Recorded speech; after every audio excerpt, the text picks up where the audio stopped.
thank you all for attending this evening at this full council meeting on Wednesday, the 20th of July, 2022 at 6 p.m. I'm going to run through the formalities before we start. So in case of emergency, there are no planned fire drills during this meeting. If you hear the fire alarm sound, please treat it as a real emergency and evacuate the building via the nearest safe escape route. The nearest escape route is via the stairs to your left as you leave the council chamber or public gallery.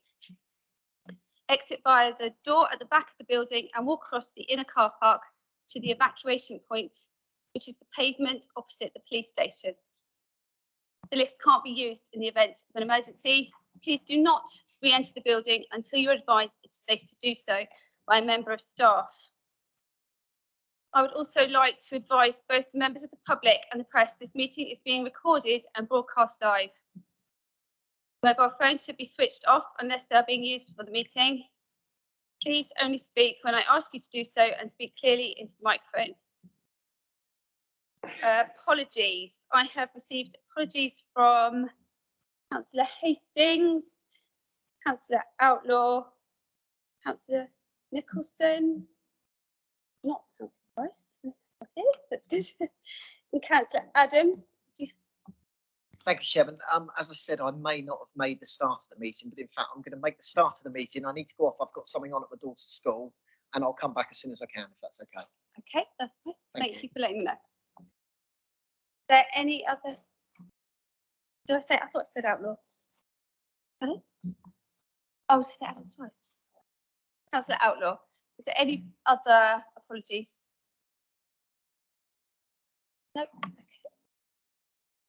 Then I'll move on to the agenda, and number 1 on the agenda is the minutes. To approve the minutes at the full council meeting held on the 18th of May 2022. So I invite the approval of the minutes and request councillor to indicate that they wish to second the minutes. Has anyone got any comments? Councillor Ellis? Yeah, you'll have to second the minutes. Thank you. Just vote by affirmations. Everybody agree with the minutes? Thank you. Okay, those minutes are passed. I'll sign them now. Yep. I'll sign each page.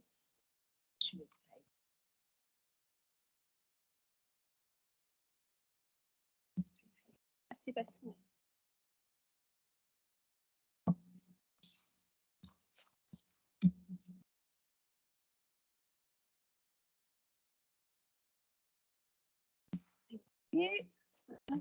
Okay, item number 2 is the declarations of interest. Okay, Councillor Fuller. Thank you, Chairman. Declare an interest as I'm a youth court magistrate. Thank you. And Councillor Jarman. Declaring an interest under item 9 as I'm a justice of the peace. Councillor Lilly. In relation to item 9, Island Youth Justice Plan, I'm a trustee of the Isle of Wight Youth Trust. Anyone else? Okay. Moving on to item number 3, which is the public questions. We haven't had any in advance, I believe. And is there anybody who would like to speak in the public gallery? Yes. Thank you, Chair. Just a question for the Cabinet Member for Education. Has she got an update on the studio school in East Cowes? This has been shut for many years now. And obviously, this facility had a lot of investment put into it by its previous trust. I wonder if there's an update and how we can get this site back into use and used by our young people. Thank you. Could you just introduce yourself, please? Cameron Palin, East Cowes. Thank you. Thank you, Mr. Palin, for your question. I can confirm that we are looking at both short-term and longer-term measures for the studio school, but I'm sure, as you will appreciate, that at the moment there is an element of confidentiality within that, but I will get an update for you and I will provide a written response. But thank you for your question. Thank you. Do we have any other public questions? Hello. Hello, Would you like to my intro- name's Eric Matthews. Thank you. Road safety is my problem on the Isle of Wight. Unfortunately, years ago, council used to go along with a hedge cutter, with a pickup truck and cut all the hedges. Now, over the years, the hedges got thicker and thicker. And now the hedges are only cut on the outside and they actually go round the lamppost. So they don't even cut behind the lamppost. So some of the hedges now are 6 foot thick. And the only way they get cut is by people like me driving along with my truck and beating the buggery out the hedges. Now, Smallbrook roundabout has just been done just recently. I saw Ireland Road, because one of the things that Ireland Road say is, oh, the hedges are not ours. It takes a lot of effort to take to court.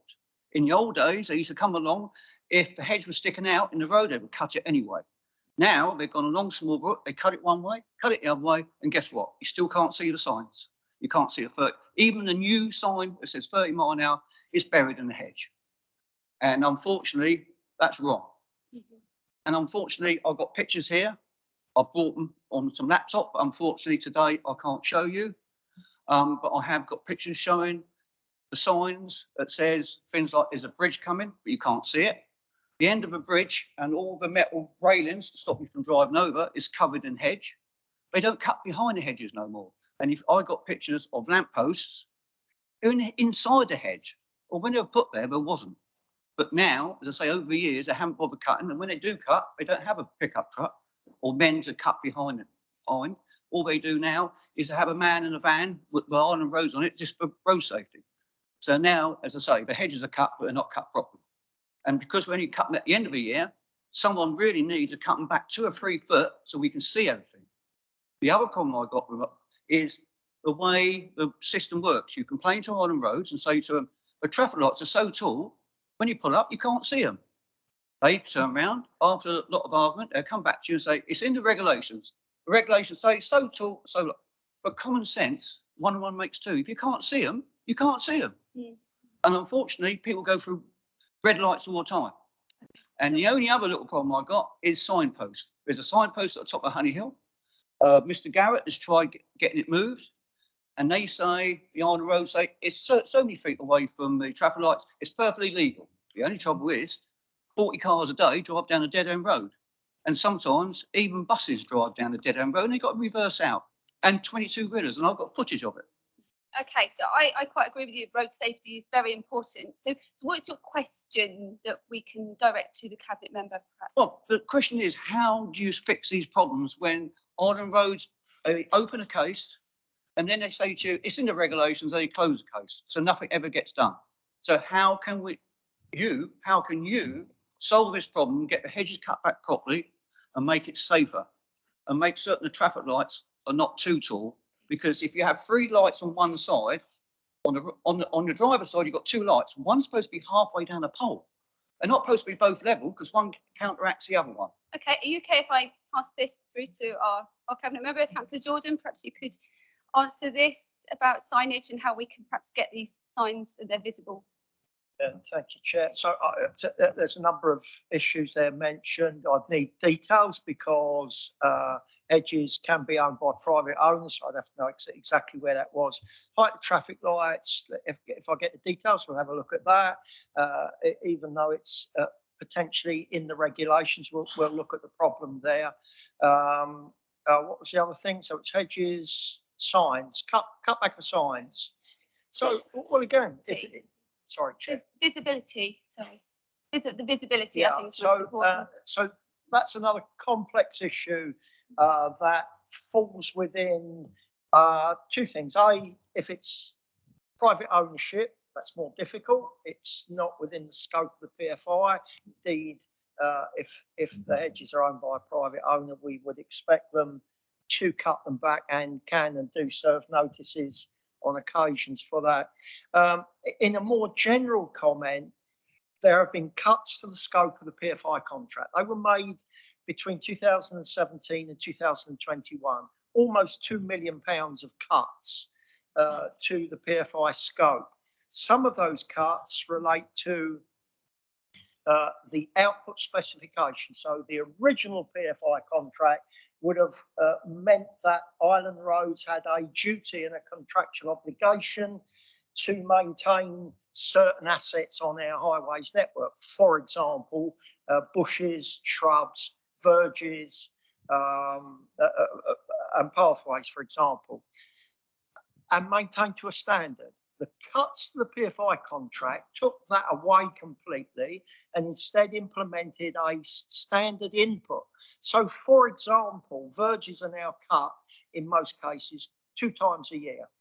So when you get lots of rain and lots of heat, the grass grows quite high. But because we've agreed that change to the scope of the PFI contract, it doesn't get cut. And the cut back on the hedges where it's Isle of Wight council ownership falls into exactly the same regime. So that's an explanation. It's not an answer that the questioner wants to hear, but I'll certainly look at the traffic lights. I need the details of that. Thank you, Councillor Jordan. So, The only comment I'd like to say there is to say, I've had this with Island Road saying to me, it's not their hedge. Down Smallbrook Lane, I've watched them cut it from one end to the other, and they haven't cut it. They just cut off what's hanging over a road. They don't care about the rest of it. So all the signs are still covered up. And I'm not being funny. It doesn't matter how much cuts you got. If people go through red lights and have accidents, or don't see the signs, or don't see the edge of a bridge because it's covered up, it's dangerous.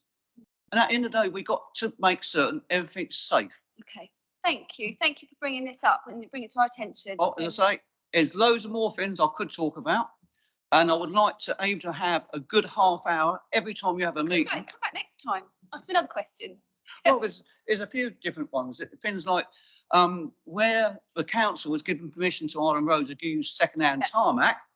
The tarmac gets put underneath, they roll it down, then it breaks up because it acts like ballast. So now all Island roads, after 15 months after they're done, either cracks open because the curb's not strong, or they dip down because it acts like ballast. There's many issues, isn't there? Yeah, and unfortunately, down Smallbrook, when they did that road, I had to report to the Island Roads because there was a driver in front of me doing 38 miles an hour. He jumped across the road by foot. If there's anything coming, it could have been that badly damaged. And I did actually get round to filling it in. Thank you, sir. I think. As I say, if you give me permission every I don't know if you do this every month, I'll come down every month and show you all the different problems. Every other month, I think it's. Well, every other month, and I can show you pictures to prove all these. Every member of public has their opportunity to come in and ask questions. So if you get time, then you can. I'm really happy to meet the questioner if he's from the right area. Well, no, not if he's just from the right. If he's from the right area, easier. But where he's from, and I'll have a cup of tea with him and talk about his problems there. Very happy to do that. If he wants to email me, my email address on. Unfortunately, I'm dyslexic, so I don't spell nothing. I don't send emails or letters. Okay. And unfortunately, my wife's passed away, so I live on. But that's why we have this opportunity, isn't it? If you yeah. Come as I say, the problem I find is talking to councils and things is actually somehow to get somewhere, because normally the cases get dropped by Island Roads because they say it's in the regulations and they drop the case and that's the end of it. Yeah. But as I say, look how long the roundabout's been gone and we're still getting big 22 wheelers going down a dead end road. Now I know you could say it's sat nav problems. But Isle of Wighters, I've talked to Isle of Wighters. They said, oh yeah, Eric, I've driven down there. I said, you live on the island, you know it's a dead end road, but they just see the sign and drive down there. Yeah, if we can get your contact details, Simon's coming up to get your details, and then we can get in touch with you. Yeah, so I can show you all the pictures. Follow up some of yeah, I'm quite good when it comes to anything to do with roads and speed. Thank you. And as I say, there is a few different issues. Okay, thank you for making us aware. Thank you for your time. Thank you for listening to me. Okay, no problem. Any other public questions? I think we might have we run over time with that. I think we're nearly out of time with that. So no more. Okay, that's good. We can move on to number 4. So that's me again, I think. So Chairman's official announcements. So I will just give you a quick update of what I've done. So my first 2 months as chairperson for the Isle of Wight Council has been full of amazing Isle of Wight events. My term kicked off in no small way with the Queen's Platinum Jubilee celebrations, and I was kept busy in my own ward with many family fun days, cream teas, church services and beacon lightings, as I'm sure many of you were. And I was pleased to see so much happening around the island to celebrate this once in a lifetime occasion. I've also attended Armed Forces Day, Falklands 40 celebration, a royal visit, the Queen's Baton Relay, Isle of Wight Pride, and many more local events. It's been a pleasure to represent the Isle of Wight Council and be an ambassador for the island. It's also been great to see the success of the Isle of Wight Festival and the return of the Isle of Wight County Show. Many of these events have taken place for the first time in 2 years. It's good to see people now able to attend and socialise again after the effects of COVID. But I'm aware that many are still affected by the illness and we need to take precautions where necessary. I look forward to representing the Isle of Wight Council this summer, and I hope you are all able to experience some of the special events the island has to offer. Thank you. That's my bit. And now on to item 5, which is the leaders update report. Is that to you, Councillor Peter Wilcox? Thank you very much. As a number of you might know, I recently fell to COVID after 27 months of staying free. I have to say, my thought goes out to anyone suffering at this time. It's certainly absolutely knocked me for 6. I have to give my sincere thanks to all of my team that rallied around and undertook my duties of when I was ill, not helped by getting food poisoning straight afterwards as well. I must thank actually the incredible vaccination centre, because I really don't know how ill I would have been without that. So without those vaccinations, I dread to think. So just to say thanks to everybody. As you know, we've had a heat wave the past 2 days. I'm so glad and grateful that it's a bit cooler here today. We've got to pay tribute once again to those poor key workers. I know that when it reached 30 degrees, we pulled the AMI staff from and other key people. So I hope that everybody did stay safe, and we managed to say it does make everybody just a tad irritable, I think, this hot weather. I did attend the staff awards, which was absolutely incredible. I hope a link will be coming out to you, because it showed the dedication of our staff and what they're doing. And I think if you could just see this video clip of what some of their staff achieved, not all under us, we weren't actually, it was the others that were in power at the time, but it was absolutely incredible what our staff did. And I do urge you that when that comes out, that you can read through that. I won't say any more because we can just get on with the questions. Thank you. Okay, open the floor for questions. Thank you, Chair, and thank you, Leader, for your report. Can I just draw your attention to the last page, it's page 13 of our papers, and it's the third from last paragraph where you're talking about the Islands Forum, and you're hoping it goes ahead. Obviously, we've had a bit of a turmoil and change with the minister that was in charge of pulling this together, and I understand it's like in Orkney. Could you just explain to the council what you're hoping to achieve, or what you're hoping to get out of this meeting if it goes ahead? And I sincerely hope it does. Thank you, Councillor Jones-Evans. As you know, I'm not one for leaving the Isles if I don't have to, but this is such an important meeting. The original invitation came from Michael Gove, who has been replaced by Greg Clark at the moment. So hopefully that's who will be at the meeting, and I hope actually that he does take it on and he does continue with this Islands Forum. So this came out of one of the Levelling Up papers, that they were going to agree this Islands Forum. Basically, the island, our island, doesn't have the resilience of the mainland. We don't have self-sufficiency. I think it was remarked, during COVID, and we already knew that our food stuff, we've got about enough to last for 3 to 4 days before there are issues. The lack of public spending spillovers, as you know, when you're in Portsmouth, Southampton, all over those places, you can pull staff in from different places. It's not as expensive. You've only got to have that crossing. And we, again, during COVID, we knew how how that left us vulnerable with staff, that, especially NHS staff, that had to travel to and from there. So we've got the higher costs with travel and transportation, as we know. I think most of us probably on a regular basis get letters from residents about the cost of the travel. That is something else that needs addressing. The lack of economies of scale is just, you know, another thing. There's a less competition of suppliers. So again, we are, you know, because we're an island, we're isolated, we've got all that. And we have another issue, which is, and again, in the adult social care sector and in the health sector, is the additional recruitment and retention costs of bringing people to the island. I mean, it's shocking. It's absolutely shocking that there's been 5 major studies into why we need some extra funding for this island.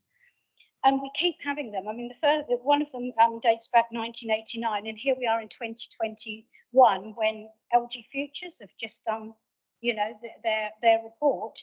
And it just seems like, you know, we can do report after report, they're costly, just to try and prove our case. And, you know, I look at, because of our health, we have to travel to the mainland. We know there's a national shortage of doctors, paediatricians, I mean, everything, healthcare workers, nurses. We know there is. So our island isn't as sustainable as it could be with that. And I think we know we have to travel for mainland treatment. We have to go to Portsmouth and Southampton. It's as simple as that. We just don't have the expertise here. And if there's anything that I can get across, it needs to be about well, all of those things that I've just said, the resilience, but particularly I'm really, really about the health side of things, because without good health, as even just having COVID, just having a headache, just having an upset stomach, it just puts you right out. So without good health, you don't have anything. And I know people on this island that have got themselves into absolutely crippling debt because of having to travel to the mainland on a regular basis. You've only got to have a baby that needs to be born in Southampton that has heart conditions, and this is an island case that I'm talking about, but I won't be specific, obviously. And that family, the dad wants to be with the mum and the baby. They've got another child at home. He's self-employed. He can't work because he wants to be there. How do they manage? And what they do is they get into debt. This isn't isolated. So I will be going there, and I will be absolutely banging, and I will be traveling with the chief exec. Hopefully you'll be coming up there too. Because I just think it's really important. They've got to realise when the Isles of Scilly get support, when the Scottish Islands get support, why are we left out? I can't. And you know, you read these reports, they're heartbreaking, to be perfectly honest. So I will be there. I will be doing as much as I can. Thank you. Sorry, I don't normally talk so long, but I'm rather passionate about that.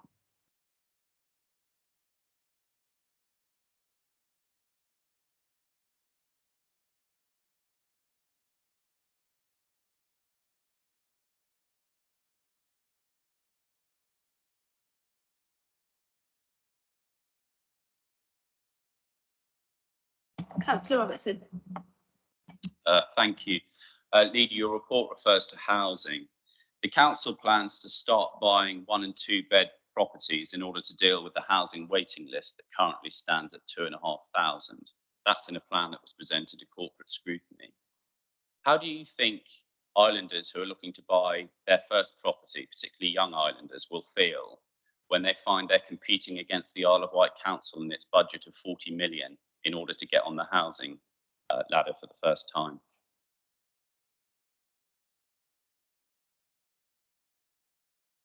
Leader, can I respond? Okay.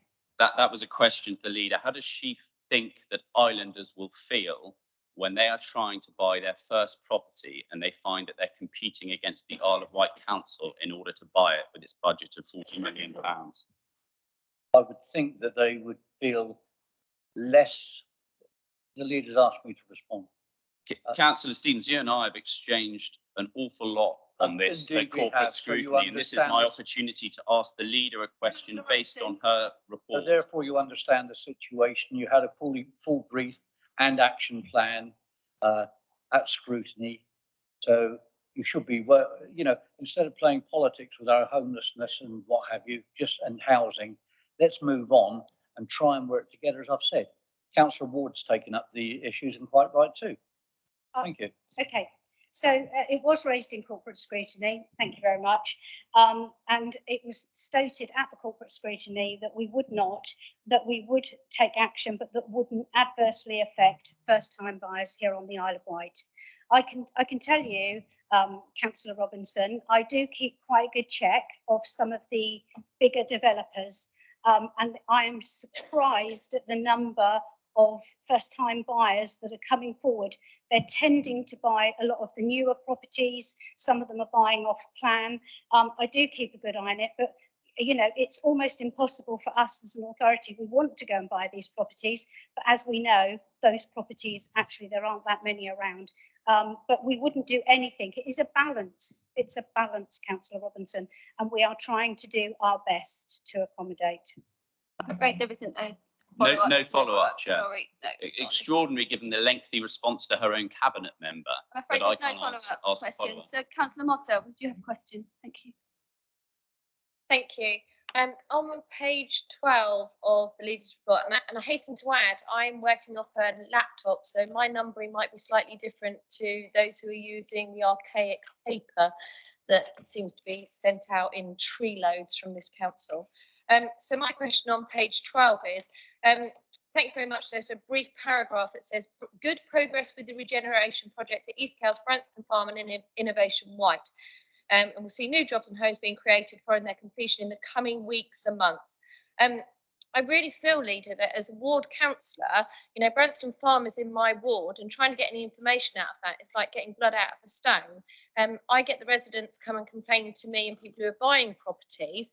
And yes, the director will actually come back to me and answer those specifics, but shouldn't ward councillors be kept really up to date on these projects, especially such large projects of such significance? I don't know if the ward councillors of East Cales are kept, fully briefed, but I certainly am not kept briefed at all on Branston Farm. I seem to be something insignificant, and it's not in my nature to be treated so. Okay, Councillor Mosdale. What I would say is I'm looking at the case of it, as in I'm looking at, is it on delivery, is it on time, is it on budget? I'm looking at the strategic type of it, not those details. You are quite right.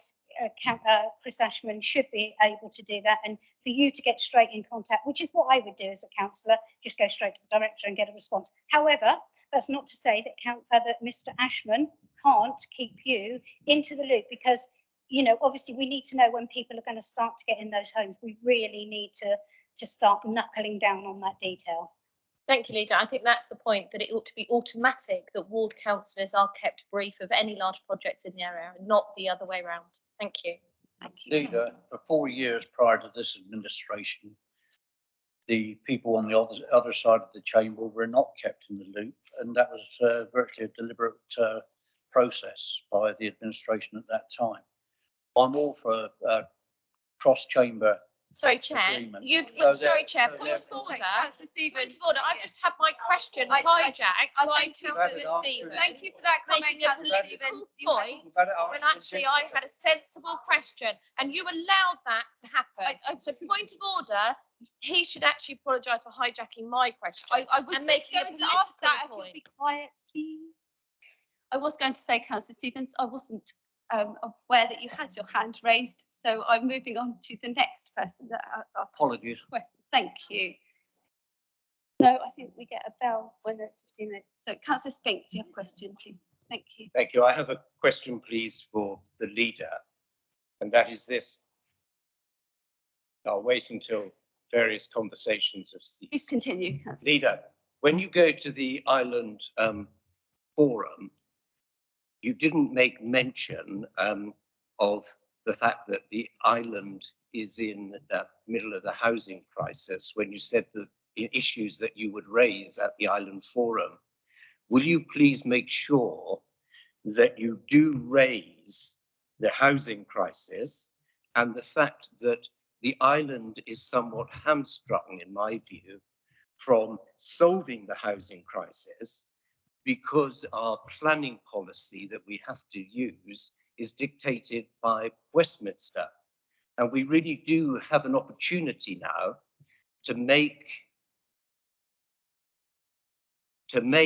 an individual case for the island that gives us a bespoke an opportunity to have a bespoke island planning strategy. It's quite disconcerting if when I'm asking my question, there's a conversation going on between the leader and the chief executive, I'm afraid. Sorry, Councillor Spink, it's because the letter that came from Mr Gove is very specific about what we can raise and what we can do. And I was just clarifying to see whether the housing thing, I could bring it somehow into if the you could draft. perhaps ask the chief executive anything you need to ask once I finish my question, rather than as it's going on. Thank you. Will you please therefore ensure that you raise the points that I've already covered, and in particular the fact that we should be free on the island from mandatory housing targets imposed by Westminster, because we do not have the ability to build the number of houses that they are suggesting, nor indeed do I suspect we have the ability to build the number of houses that we're requesting in the draft island plan, because it exceeds what we've done for the last 10 years. Will you use that opportunity to do this, please? Yes, I will do my best. Thank you, Councillor Spink. Thank you, Councillor Garrett. Thank you, Sorry, Chair. what was that? Sorry, Councillor Drew, did you say something?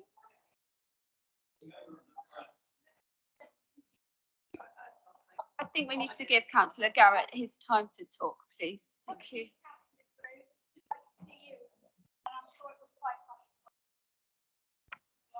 Thank you, Chair. The leader rightly opens her report with the discussion of the cost of living crisis and talks about the work that can be done with partner agencies and voluntary groups to work together on this incredibly pressing matter. We'll all have noted the CPI inflation figure of 9.4% published today, and the counterpoint to the pay increases that are being offered, particularly in public sector, only announced yesterday, which are below that.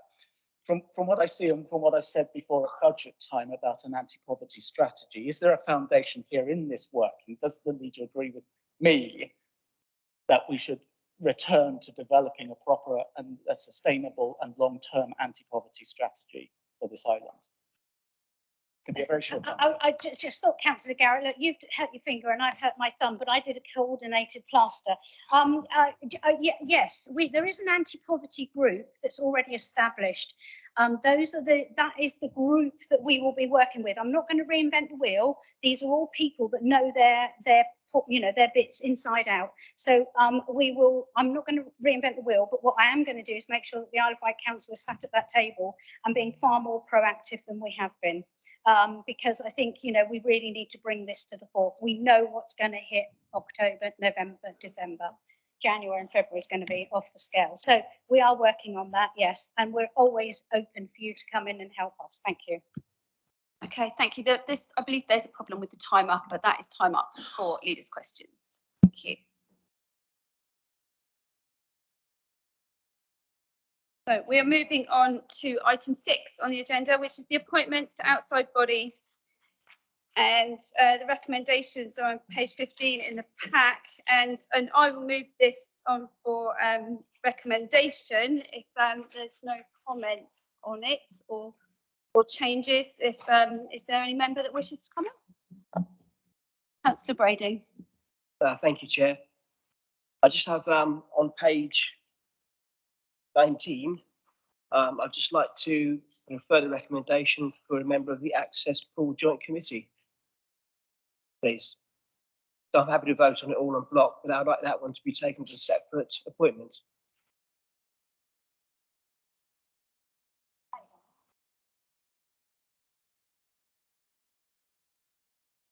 Just going to take some advice on that, by the way. Thank you.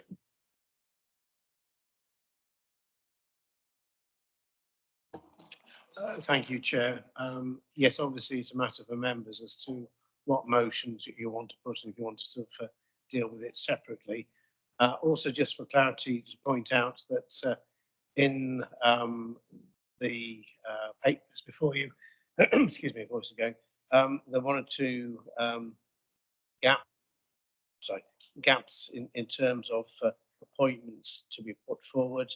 For instance, I specifically refer you to the full council appointments, and on the version which I've got online, it shows a joint consultative meeting, a working group, and obviously it's 6 members from elected council, proportionate to be politically balanced, one of whom should be the leader, deputy leader, cabinet member, and the version I have in front of me is actually sort of blank. So I'd invite nominations, obviously, from the floor. Thank you, Chair.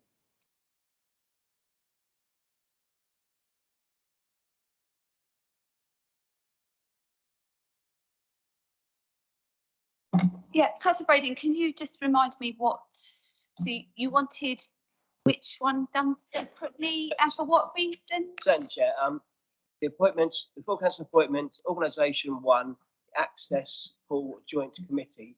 I would like to make a recommendation for the changes to that representation on the committee, please. Change it. So you're happy to do everything else on block, but just that one? Absolutely, Chairman.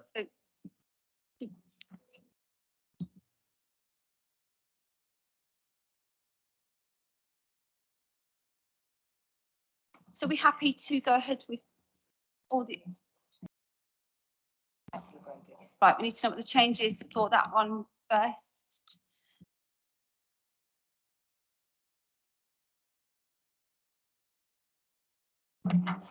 So, Councillor Brading, what is you got a nomination for that post? What changes did you want made? Do that now, yes. I believe that's the correct process. Okay. The access, pool joint committee is a really, really important committee set up by the pension fund, to manage our pension fund. I hope it's not political. The best person, in my view, to be our representative on the access committee is Councillor Churchman, who has attended every pension committee meeting since I've been a councillor, has attended access committee meetings in the past, attends all outside external training on behalf of the council regarding pensions. And I just think it's such an important role. I would like to nominate Councillor Churchman as the best person to represent us. I need to take some advice on that, I think, because I thought it was something to do with the chair of the committee. Thank you, Chair. Looking through the details of the council constitution on the access pool joint committee, it points out that the full council is responsible for appointing 2 members to the committee. I'm just quickly reading it. It's responsible for appointing as its representative on the joint committee a member of the pension fund committee plus a named substitute from the same committee. So obviously it comes from the membership, as Councillor Brading will understand. Thank you. Which she is.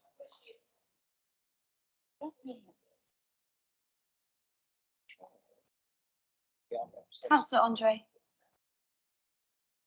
If I may just put a little context on this, which might be helpful.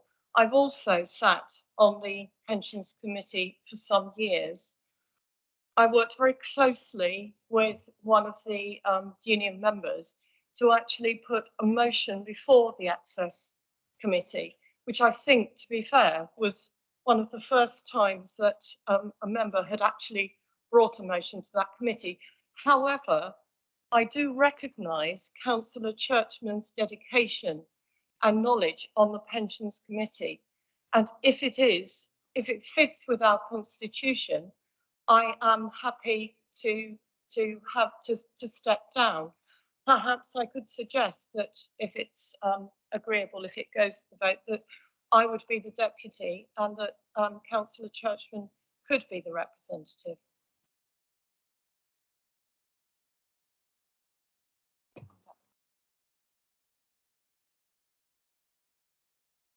Would you like to change your nomination? Sorry, Chair, I think Councillor Jarman as Chair of the Pensions Committee wishes to speak. I'll get a comment from Councillor Jarman first, then come back to Councillor Brady. I'd be more than happy for Councillor Andre to be the deputy to Councillor Churchman. It's a really, really important and detailed, not everyone's cup of tea either, but Councillor Churchman's never missed a single external pension training. She does more training on pensions than anyone does anything. And I think she is the right person to represent us on that access pool, and I'm happy to Councillor Andre to be the deputy. Would you still like to comment, Councillor? If you don't mind. Yeah. I'm very happy to step away from this. I have enough to do with my other responsibilities, and as chair of the pension, I recognise the skill and the expertise that Councillor Churchman brings to the table, and I think a combination of herself and Councillor Andre would be an excellent two nominees. I don't really mind or have any preference at all for which one of them is number one or number two. We do get to nominate two, and having both names in the box would be more than adequate. Thank you. So, Councillor Brady, you're happy with that? Would you get a seconder for that, please? Councillor Morsdale? Sorry, so it's okay. Councillor Roberts, do you want to speak on that? No, different item. Different item?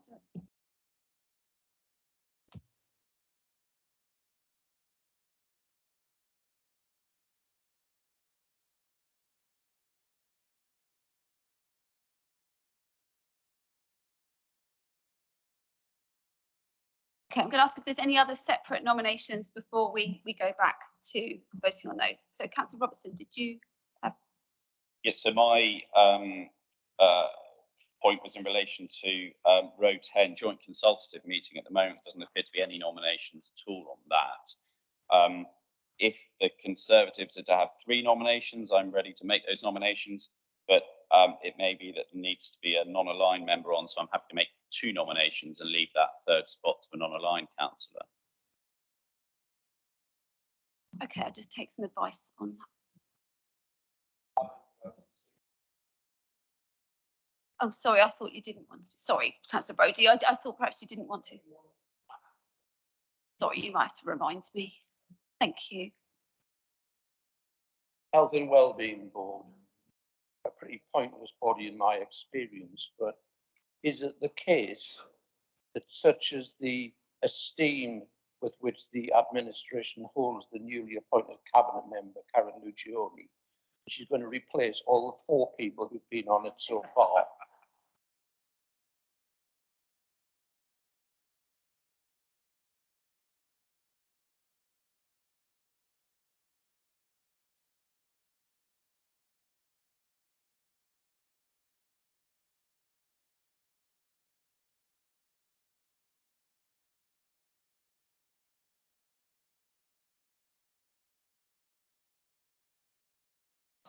It looks like Councillor Lucioni just replaces Councillor Stevens on that list, not all of them. Thank you, Councillor Brody.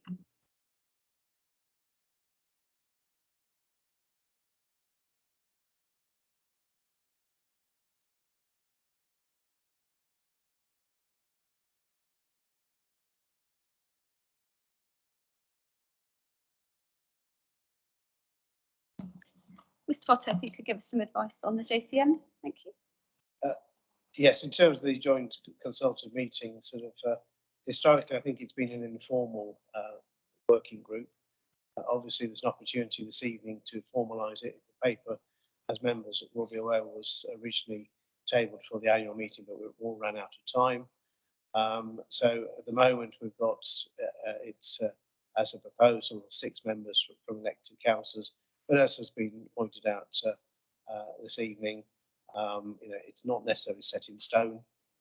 Again, I'm very much in members' hands as to the number of members for the joint consultative meeting.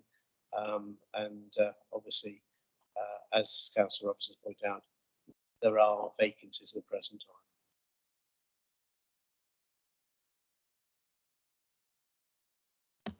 Councillor Robertson. Yeah, in which case, JCM, I'd like to nominate myself, Councillor Quirk, And if a third nomination is expected from the Conservatives, I'm very happy to take it. It'd be Councillor Ward. If a non-aligned member would like a position, I'm willing to give that away to a non-aligned member. Thank you. Thank you, Councillor Robertson.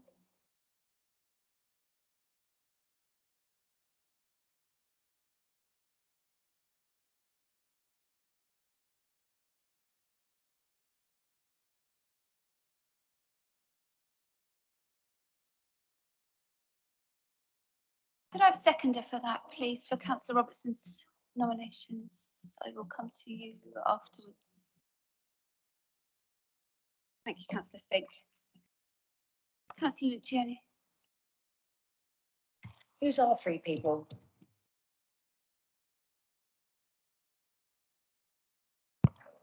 So I think it's leader, deputy leader, and Jonathan Bacon.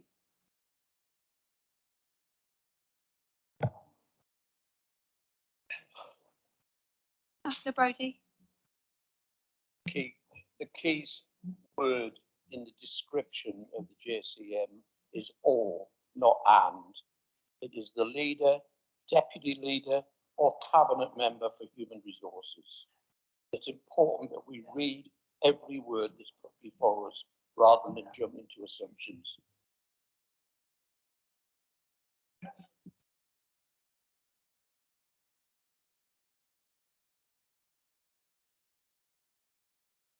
Okay, so we've got the changes required for that. I just want to check whether we're voting on that separately or en bloc now. So we're voting on the changes for the access pool first. Can I do that by affirmation? Sorry to interject, Chair, but I don't think we have any contested nominations, do we? So can't we vote No. for everything on block? That's what I was thinking. So all of it on block now, because access pool is different. And just point of clarity, Chair, in terms of the joint consultative working group, just for clarity, obviously at the moment it says 6 members, elected councillors, etc. We've had nominations put forward by Councillor Robertson, Councillor Quirk, and Councillor Ward, unless there's an underlined councillor wanted to be put forward. And the Alliance side fully take the point made by Councillor Brodie, etc., in terms of the wording of it. Effectively, there are 3 councillors from the Alliance side put forward, which I understand, if I've heard correctly this evening, it's the leader, Councillor P.C. Wilcox, Councillor Stevens, and Councillor Bacon. So before we put to the vote, just want to make sure there's no other counter proposals or nominations. Councillor Brodie. I'd just like to make an observation. Joint consultative meeting was established 9 years ago at the start of the previous independent administration. I have been a member of that for 9 years. I no longer wish to be a member. One of the main reasons I have decided to disassociate myself from this organisation is because the teaching unions expressed the view that the cabinet member for children's services should be a member. It's interesting that the Alliance group are not putting forward Councillor Andre as that person. Teaching union are getting perhaps what they didn't realise would come. Okay, I believe Councillor Andre is the deputy for that position. I didn't know we were voting on deputies here. So you make the rules up as you go along. Sorry, that doesn't make sense to me. I just thought we were told that it was the leader, deputy leader, who I think is still Ian Stevens, isn't it? So who are the 3 members from the non-aligned group who are in it? I clearly know who we've put forward. I'm confused now. Who is the 3 members from whatever it's called, the Alliance or whatever? The leader, the deputy leader, and Councillor Bacon. Because he's Tater. Yes, they are the definite 3 nominees for that position that I've been given here. Councillor Andre isn't part of that committee, is she? So where did this, she's the deputy on that committee come into just now? Well, don't you think we should clarify this, please? Sorry, that's from the access pool. That's the other. Sorry. Councillor Brodie made a really good point about the teachers' union. Quite clearly, the teachers' union has nothing to do with point 1. Councillor Brodie was talking about point 10, wasn't he? And then we were told that Councillor Andre is the deputy. So I would just like it clarified before we vote, as Councillor Brodie said. If We're going to be asking for clarification from Councillor before we vote on anything. Thank you, Councillor Mustill. Ms Potter, could we have clarification on the nominations for that, please? Thank you, Chairman. In terms of the first item which was raised, which was the Access Pool Committee, following a proposal put forward by Councillor Brading that Councillor Churchman be nominated, and the discussion by members, my understanding of the matter is that Councillor Jarman was happy to stand down and not be nominated, and that Councillor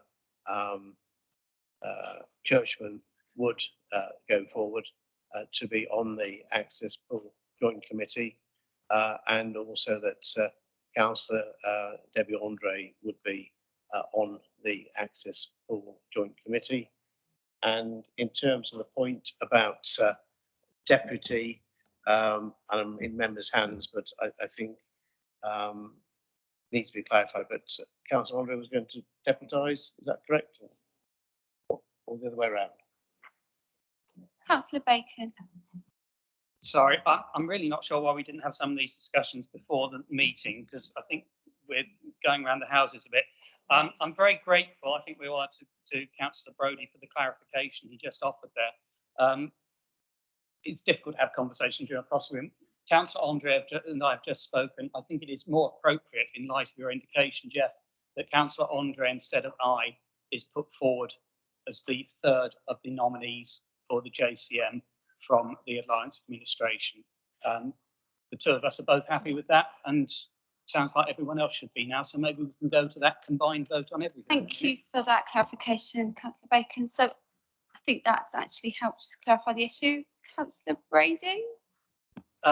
Just to avoid any confusion here. What we discussed for item 10 is filling gaps that aren't filled. There's no names for those 6 places. What I proposed was an amendment to the amendment proposed by the paper. So I think that should be taken as a separate item, because their paper says Councillor Andre and Councillor Jarman as deputy.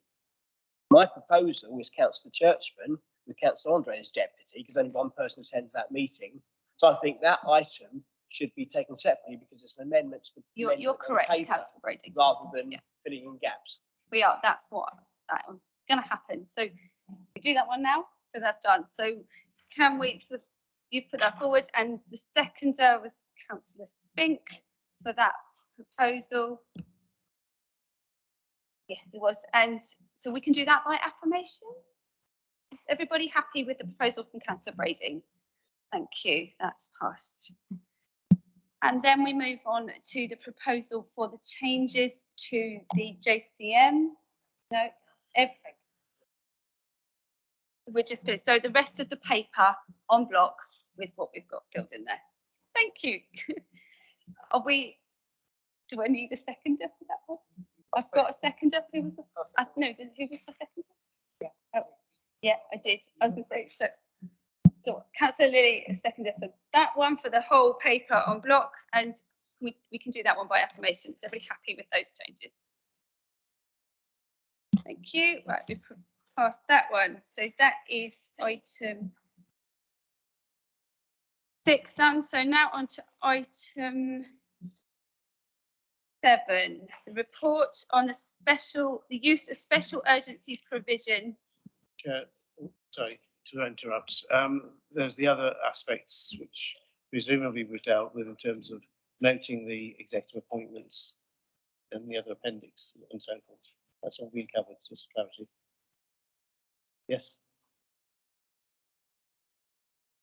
sorry, the last item, obviously, we're dealing originally with the full council appointments, and that's obviously dealt with by affirmation. And just for clarity, that the remaining aspects of that item were again all dealt with by affirmation. So we're now on to the item number 7, and with the indulgence of the chair, this is a routine matter which has been before council already individually last year when these urgent items were arose and were reported to the next available full council. And currently there's a requirement for an annual reporting. So again, it's very much just to highlight that members have had this information before them already, and it's just simply because we have to comply with an annual report, which was produced at the annual meeting. But as I said earlier, we clearly ran out of time. So it can be dealt with very quickly if members so wish. Thank you. Thank you, Ms Potter. So, does any member wish to speak on that?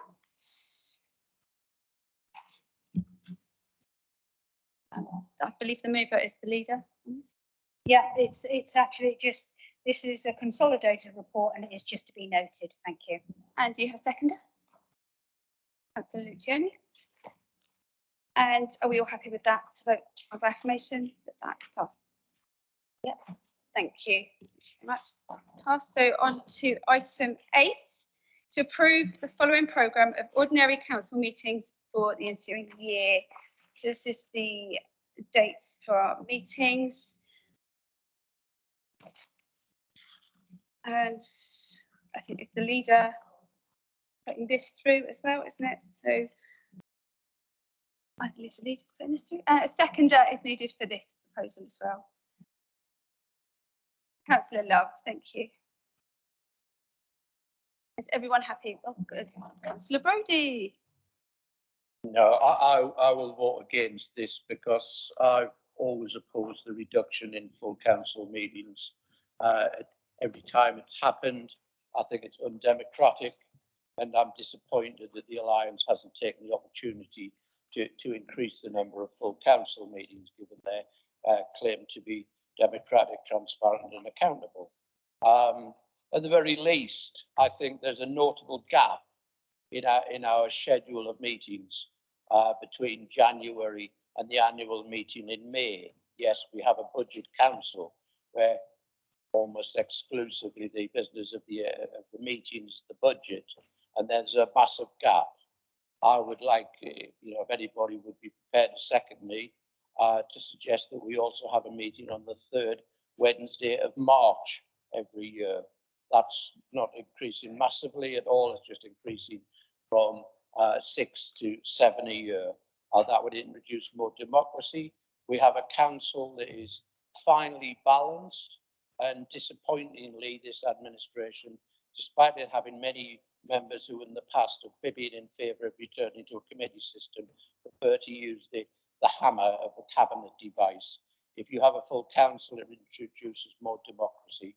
And if there is a seconder who wants to be a Democrat as I am, to support the 3rd Wednesday in March, I'd appreciate it. Thank you very much.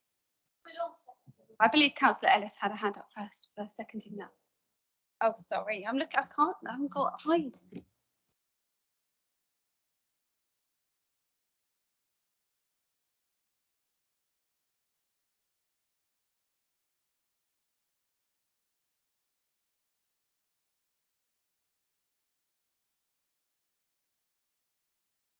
Does anyone else want to speak in this? Councillor Jones-Evans. Thank you, Chair. I'm just wondering what the budget implications are of this, because it's also a lot of work to get papers ready for full council and convening the staff working late and having the room open, etc., etc. So I believe there are budget implications in this. I'm quite comfortable with what's set out before us, and notwithstanding the vote on the amendment, I'd like to then propose, as is in our papers, that we go forward with the date suggested. Thank you, Chair. Councillor Mosdale. Thank you. That brings me into banging my drum again. I completely agree with you. Everything has a cost into it, and probably would. And I know I wanted to second Councillor Brodie, but Councillor Ellis got her hand up before me. when we consider it, could we as a council all look to try and save monies without these piles of paper that are actually being sent out to everybody? There is a paper here that's come before us this evening, and it is relevant. Councillor Andre's paper, and it actually has links embedded within the paper. I've just looked at one of my colleagues who actually deals with the paper version of that report, and none of those links are printed out. So actually, are people getting the full information if they're not actually computer literate enough to be reading it off their computers in the first place to realise that those are embedded links? We say the cost of having an extra meeting in March, which I agree that we do have, but actually if we save the amount of money that we're spending on postage, sending out this vast amount of stuff for meetings. I believe a meeting was held the other week, and the papers were probably about a brick thick. Goodness knows what the postage was on that. So maybe we could all think about actually looking at it on our computers, and if need be, coming into the council chamber and printing the few relevant pages that councillors would like to refer to. So I'm getting my point in there. I completely agree with Councillor Brodie. I agree with Councillor Evans that there probably is a cost, but I think if we were more green and use the technology that we have to hand, we could probably cover that cost with the money we'll save in paper and postage. Thank you, Councillor Mosdale. Councillor Love? It's called inclusion, equality, diversity, and I want my papers, please, sent to me, because that is the way that I best assimilate information and find it easiest. And therefore, I say that we are an inclusive council, and those who want papers sent to them should be able to do so and not be dictated to by others, which then discriminates against some. Thank you. I agree with Councillor Love and Councillor Mosdale, because I am trying to go between both things at the moment, and I think it's a process of trying to change things and be able to use the equipment, and I've had trouble with passwords and accessing things as well. So I appreciate that everybody's trying to use the different tools that we have. So I think that we do have to think about that. Councillor Robertson. Thank you, Chair. Could we vote on Councillor Brodie's amendment? And I think if anyone is minded to vote against his amendment, that we should meet in March, because it might be a little bit too expensive. The public might begin to think we're a little bit of a joke. Councillor Jordan. Thank you. Just noticed by looking back to 2020, when the Conservative administration sat over there, some which were in that administration voted for exactly the same that we're proposing tonight. There was no cry from that side of the chamber for extra full council meetings, Chair. They were prepared to let the then opposition have less access to this council. Remarkable that in opposition they want more access, but when they're in administration they want less. It's noted, Chair. Okay, thank you. I mean, I was unaware of why it was changed and there was less meetings before, so thank you. Councillor Garrett. Chair, I just wanted to comment that I would be in favour of Councillor Brodie's motion. One thing that I've noticed is quite different from the councils I've otherwise served on is how little opportunity we get to debate broad issues. And I think a meeting in March, which is at the end of the financial year, would be an excellent place for us to review the year behind us, having in mind the budget that we will have passed in February, and actually, to some extent, take the opportunity to review the corporate plan, the work of scrutiny, the work of the committee that I myself chair and audit, but also those more broad things. Those of us who were here, all of us were here last time around, will realise we're having an extraordinary meeting tonight. We ran out of time. And I think our most important thing that we can do is debate the issues which are of most relevance to the people that we represent. So I shall be supporting this move. Thank you, Councillor Garrett. Councillor Bacon. Thank you, Chair. I must align myself with the comments of Councillor Jordan, but also drawing on what Councillor Garrett said. Of course, if there's a need for it, an extraordinary meeting can be called at any time. I do recall in the past we have had situations where we all gathered for a meeting just because it was in the diary and there was nothing to do. I think that gives us the balance. If we have this sensible programme of meetings And then should there be a need for a meeting, there is business to be transacted in March, in April, in October, in December, whenever it might be. The power is in the Constitution to do that. We can do it as needs be and stop unnecessary expenditure that way. Councillor Robertson.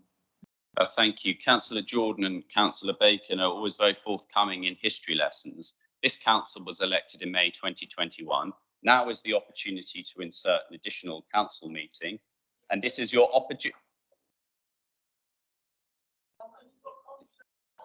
Well, then here's your opportunity, Councillor Jordan, to vote to insert another meeting. Or are you talking to Councillor Jordan? Councillor Lilly, do you have a comment? Let's speak. Thank you, Chair. I think that actually Councillor Bacon probably answered my question, because I was leaning very strongly to actually support Councillor Brodie and to Councillor thing. Is I do think we should welcome to actually have that extra meeting.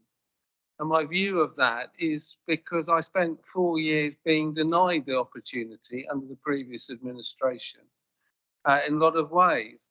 And I think that we should show some, from the Alliance side, which is made up of independents and the Green Party and supported by the Liberals, Labour and the Vectors Party, that we should actually open up and we should actually embrace and say, we're not like the previous administration, and we're actually willing to give that. I think having a meeting, but an extra meeting, particularly after the budget, and able to bring up subjects at this particular time, because in 2023, we are going to be in a very, very difficult position. We have got a current government that's in chaos because we don't know what the leadership is. And we've actually got the consequences of the heat wave and climate change. We've got the fact of cost of living. Councillor Robinson is always raising the issue about homelessness and housing. So I think I'm actually going to support that we actually have that extra meeting, because I think we've got a bigger heart from this side to actually say we need to embrace and have a conversation within that. The one thing that is quite on the independent side, the Alliance side, is we don't have a whip, right? We actually trust each people to actually make their actual views, right, within that. So I will actually support Councillor Brodie, which probably surprises him, and Councillor Garrett and Councillor Robinson. Thank you, Councillor. I think we've had enough looking at the time as well, and we're going to move on to the vote. I think we've had good arguments from lots of people. So we move on to vote.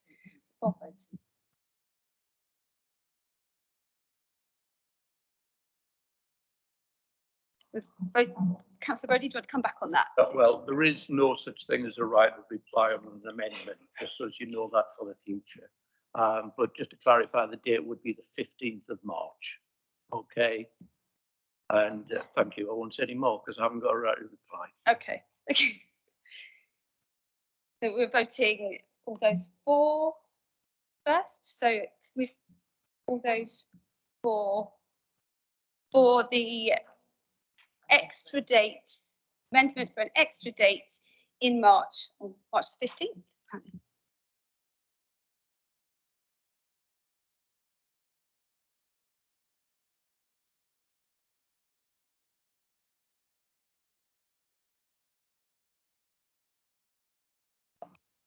All those who are against?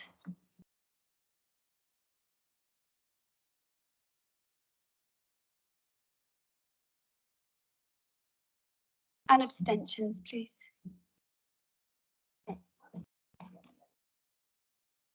That amendment is carried.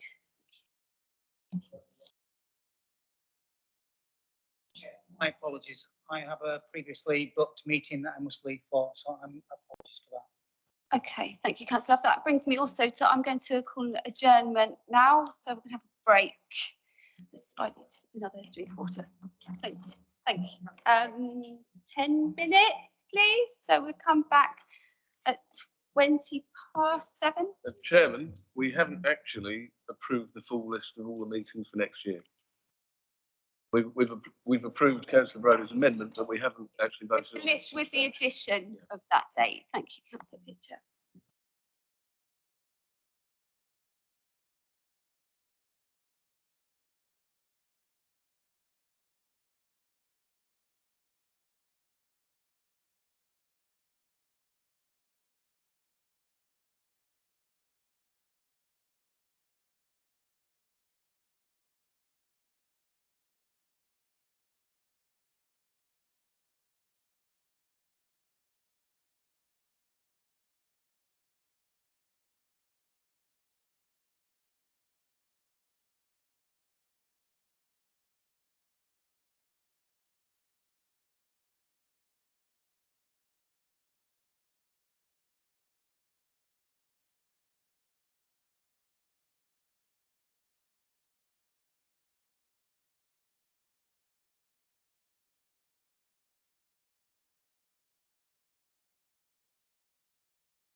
Can we have everyone back in their seats, please?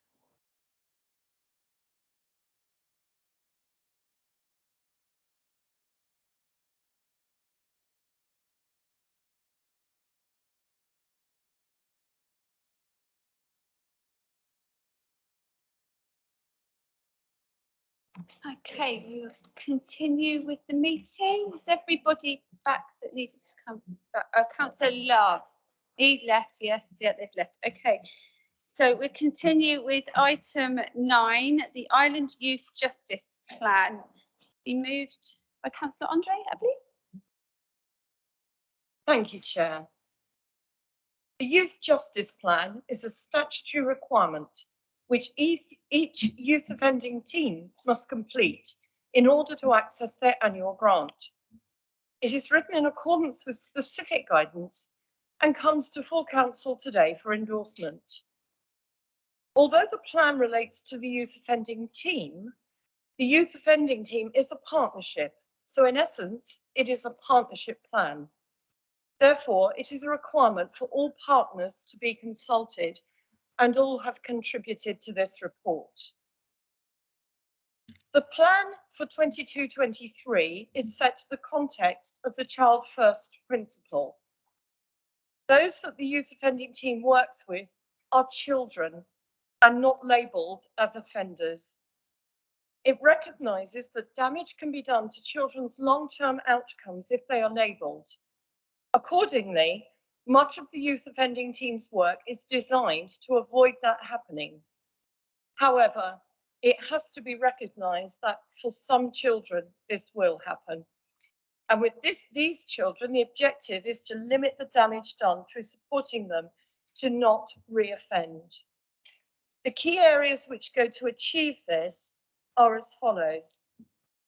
That the Isle of Wight delivers a prevention programme to children who have been identified as at risk of becoming involved in the criminal justice system. This work sits outside our statutory responsibilities, but all partner and families can refer children to this programme. Prevention has increasingly been seen as a key element within youth justice and links to the recent announcement of additional funding to support this area of work, and we're currently waiting for more detail on this funding. Diverting children away from becoming a first-time entrant into the criminal justice system is also a key area of focus for 22-23. The youth offending team and its key partners administer a weekly joint decision-making panel. The purpose of this panel is to decide on the disposal for children who have committed an offence but don't go to court. Until November, the options were a youth caution or a youth conditional caution. But since that time, the youth offending team has had available to it a third option of a youth diversion programme. Essentially, children are given the interventions they require, but without receiving a criminal record. Another key area for 22-23 is that inevitably some children whose offences are either so serious or they keep offending will become inevitably first-time entrants. For these children, the objective is for the youth offending team to minimise the harm done by actively working with them to desist from offending. Due to the activity around prevention and diversion, the numbers in this group have reduced significantly in recent years and has now plateaued. The ultimate sanction is a sentence of detention training order or custody. The numbers are very low, with only 2 children in the last 5 years receiving this outcome. Success depends on the youth offending team mobilising the interventions which will influence their behaviour. This primarily includes having a full-time education and having their health needs met. In addition, the child's ability to understand the impact on victims are met through our restorative justice service, and this links to our service priorities for next year. The delivery of these interventions are informed by a strengths-based approach, building on a child's sense of self-worth and hope for the future.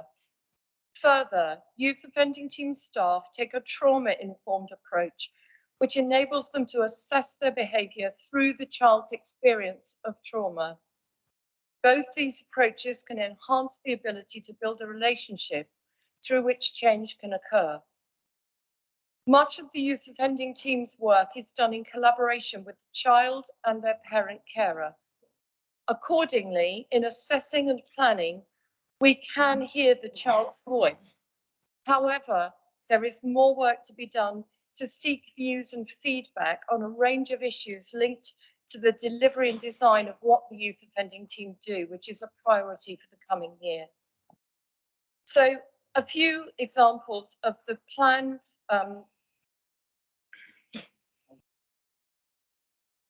okay, in that case, I'd just like to say that I'm very grateful to officers for the detailed work that has gone into producing this plan. I ask that members endorse the Island Youth Justice Plan 22-23, and I ask for a seconder. Thank you, Chair. Councillor Luciani is the second. Do you want to speak on that, Councillor Luciani? Any other? Oh, Councillor Spink, would you like to speak? Chair, thank you, Chair. I read this report and I have to say that I was impressed in many regards to the amount of work and the thought that has gone into it. But I do have one request, and it's something that I've been thinking about requesting ever since I became a councillor in May, and that is, when I was a lawyer, we were often told that we didn't speak in plain English. And there was a campaign that there would be reports and conversations in court in plain English. I lost track reading this report of the number of times and the appendix that I had to either look in a dictionary the old-fashioned way or these days Google the meaning of words. And let me just read to you one paragraph, for example, or part of the paragraph, because I think we all may well lose the will to live if I read all of it. It says this: this enables the development of a co-produced collaborative plan with the objective of developing their pro-social identify for sustainable desistance, leading to safer communities and fewer victims. Now, please, can we have a campaign in this? I know Councillor Andre seems desperate to say something, but please, can we have a campaign in this council for all reports to be written in straightforward, plain English? Thank you. Thank you, Councillor Speak. Councillor Andre? Thank you, Chair. In responding to that, I don't disagree with Councillor Spink that there needs to be more clarity. But in terms of this particular youth justice plan, we have to follow. This is an official report, and it has to follow official guidance. In terms of the clarity, I would draw your attention, and I'm grateful to you, Councillor Spink, for reading the full report. Appendix 1, page 41, does actually set out the terms, and there is actually a glossary on page 27 of the report, page 69 of our pack, that does actually identify, there's two and a bit pages that identify the terms used, but it's certainly my understanding that as an official internal report, it cannot be just put onto a standard template. It has to be written in a particular way. Thank you. Councillor Downer. Oh, thank you, Chair. I thoroughly agree with Councillor Spink, because although that Councillor Andre said that these reports have got to be written in a particular way, but you just can't understand them. And you've got to keep on looking at the glossary. I can sort of say that it was written by Sir Humphrey Appleby. Yes, Minister. Thank you. Councillor Mosdale. Thank you. Councillor Andre, from pages, the start of this report to the end, this is actually your report. Your name is on it and it's your report, and my understanding is you would have signed off this report. What counts, you can say that the basis has to be in such a way. It's my understanding that Councillor Spink is saying that your wording, because this should be your wording. I know some people pride themselves on having written this report themselves. So I don't get your explanation that has to be written in such a way that you can justify gobbledygook, because lots of it is gobbledygook. So could we just try and just accept what Councillor Spink is saying and make it so, Rodney, I agree, we all need to be able to read these, take it in, digest it and understand it, couldn't it? And the appendices could be as complicated as you want. Thank you. Thank you, Councillor Andre. If I can just respond, I did say that I do actually agree with Councillor Spink that there does need to be clarity. I will take that on board, and I will ensure that there is more clarity in future. I think there's always the word balance was brought up earlier, and I think there is always a balance between detail and clarity, but I take that on board. Thank you. Councillor Fuller. Thank you very much, Chairman. As a youth magistrate, I know about 10 years ago, we had a situation where per head of population, we found a lot of young people going to custody. It was the highest in the region, and that was a concern, certainly to magistrates at the time. And it's good to hear that we've only had two youths, two youths, too too many as far as some of us are concerned, going into having DTTOs. Yes, I welcome the plan. Everything that we can do to support these young people, their health needs, and the families that are supporting them that can be done should be done. And I support Councillor Andre and the report that is with us. I also support what Councillor Spink says. I think plain English is something that we all need to look at. I've read the darned island plan several times now, and keep on trying to fathom out what some of the nuances that's in there. So yes, I sympathise with Councillor Spink, because I know how good he is with details. So from previous experience. So yes, anything that can be done should be done, and plain English is a way to go forward. So thank you. Thank you, Councillor Bacon. I think we might have a risk of going down into a totally separate debate in the report. There is obviously a modicum of contumelious verbiage in here, but it is the plan of the youth team. It's clear in what it provides for. Subject to that point about language, we're simply asked to endorse it. So as such, I'd suggest we move to the vote and concentrate on the business we have to concentrate on. Thank you, Councillor Garrett. Thank you, Chair. This is a very welcome report to see here. I particularly welcome the references to trauma-informed approaches to this work. Most of us here who were here in the previous cycle will have had presentations around trauma-informed approaches from a representative of a charity whose name escapes me at this moment, but I was impressed by what she was saying in terms of the way in which we should be looking at these things from a child-first perspective, and understanding that the way in which trauma affects young people and leads to impacts on their lives.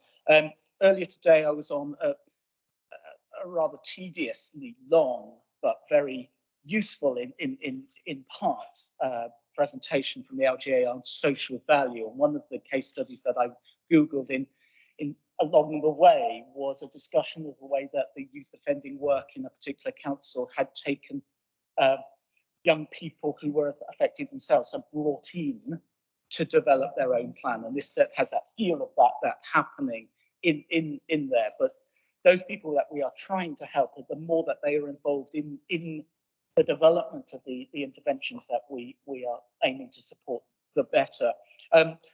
Yes, I absolutely agree with Councillor Spink's point about clarity in report writing. It was ever thus, it seems. At least we don't have to produce things on vellum, which I think the Houses of Parliament still is required to do with new legislation. But the one bit that is truly clear is on page 19 of the report, page 61 of the pack, which is the service improvement plan. And I felt of all of the sections of that, I truly understood what was aimed at, how it was going to be done, how it might be measured, and the outcome sought. So absolutely, I should be supporting this tonight. Thank you. Councillor Jarman. Councillor Garrett has covered the point very well. Thank you. Thank you. Is there any other members like to talk on this? Oh, Councillor Lilly. Just wish to endorse what Councillor Garrett has said. As someone who worked probably for about 35 years in trauma and did work with offenders within the groups I work with, I literally work from police officers to soldiers to refugees to people who were offenders. I think I just want to reiterate that I think that the service on the island is excellent, and that now focusing on trauma is extremely important, because we have to understand why people do things, right? And if we can actually get them to understand what has happened to them, that is more likely how they will change their behaviour in the thing. So I also endorse this report. Okay, is that everybody who's had a chance to talk on that? We can go to the votes on this. Oh, the recommendation. The recommendation is that the Youth Justice Plan 22-23 be endorsed, and the proposer is Councillor Andre, seconded by Councillor Lucioni. And so all those in favour of this for it? That everybody? I'll just. Is that everybody? Yeah. So for just check. Is there anyone against it? No, and no abstentions.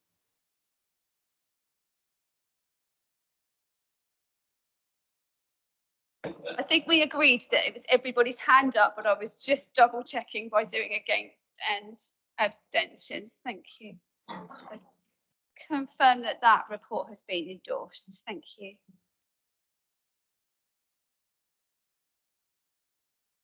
Now on to item 11, the member question time. No, 10, have I missed one? I turned it over before. I didn't work on that far. Item 10, the alternative arrangements for political proportionality and appointments to committees. I'll pass this over to Mr. Potter. Thank you. Thank you, Chairman. Yes, this report deals with a number of vacancies which have occurred since the last meeting of council, and which have been notified to me. There are one or two nominations, I think, still to be put forward, but dealing with the order I've got in front of me at the moment, we've got Councillor Andrew Garrett as an unaligned councillor to be appointed to the vacancy on the Appeals Committee, following Councillor Jeff Brodie's wish not to serve on that committee. We've got that Councillor Julie Jones-Evans from the Alliance Group be confirmed as a substitute councillor on the Harbour Committee. And then that leads on to the first one, where it needs a nomination from the floor. That appointment be made from nominations received to the post of Vice Chairman of the Harbour Committee, being a standing, i.e. permanent member of that committee. Pausing at this stage, Chairman, are there any nominations from the floor for Vice Chairman of the Harbour Committee? Councillor Brodie? Given this is an overwhelming silence, perhaps you could tell us, Mr. Potter, who is a member of the Harbour Committee at the moment. Please bear with me whilst my colleague produces the list. Thank you.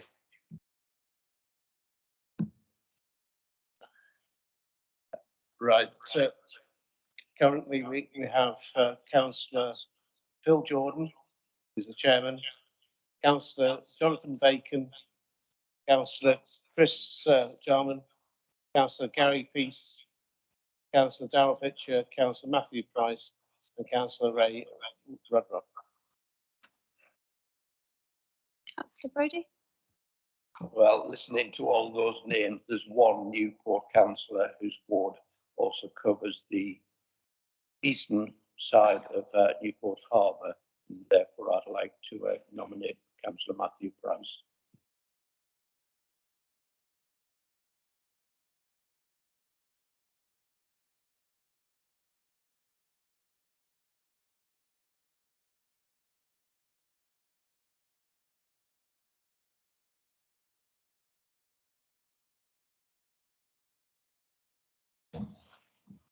Councillor Jarman? I just think we need to make sure that Councillor Price is willing to accept the nomination. Thank you, Chair. He's not here, and I'm not convinced he would be happy to take that nomination. I don't think we can nominate him in his absence. Chair, I'll nominate Pardon? Councillor Jarman. Councillor, what's gone on there? Echoey. Councillor Jones Evans seconding the nomination for Councillor Jarman. Through you, Chair, just to double check, Councillor Jarman, you've been nominated. Are you willing to serve?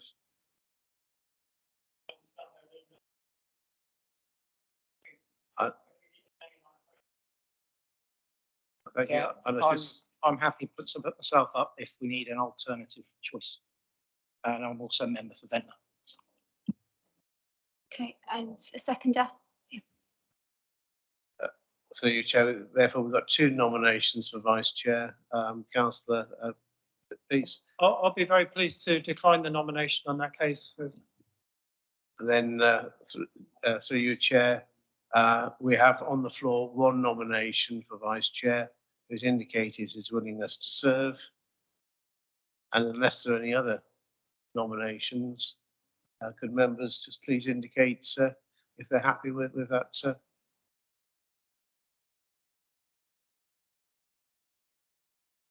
Congratulations. Thank you. Thank you. The next item, we do have a nomination put forward by the Conservative group for a vacancy arising which needed to be filled and nominated by the Conservative group. So the change recommendation therefore would be that Councillor Ian Ward from the Conservative group be appointed to the Pension Fund Committee in place of Councillor Martin Oliver, following his wish not to serve on that committee. So that's the amended recommendation. Which brings me on to the final matter, which again I'm seeking nominations from the floor. Obviously, there's a vacancy arising, given that Councillor Andrew Garrett no longer wishes to serve on the Policy and Scrutiny Committee for Neighbourhoods and Regeneration. Therefore, as the papers say, nomination is sought from an unaligned councillor to serve on that committee. Are there any nominations put forward? If not, then there'll be a vacancy.